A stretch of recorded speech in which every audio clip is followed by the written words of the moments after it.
রাত তখন প্রায় ২টা।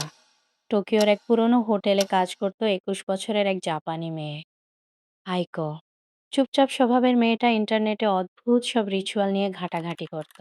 একদিন সে শুনল এলিভেটর গেমের কথা। কথিত আছে, নির্দিষ্ট নিয়মে লিফটে ওঠানামা করলে মানুষ পৌঁছে যেতে পারে অন্য এক অন্ধকার জগতে।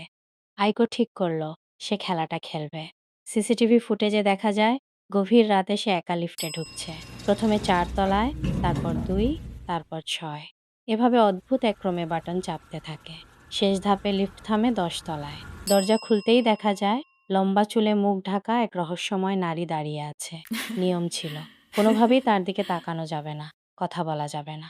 কিন্তু আইকো ভুল করেছিল। ফুটেজে দেখা যায় কয়েক সেকেন্ডের জন্য সে মাথা ঘুরিয়ে সেই নারীর দিকে তাকায়। তারপর হঠাৎ লিফটের ক্যামেরা গ্লিচ করতে শুরু করে।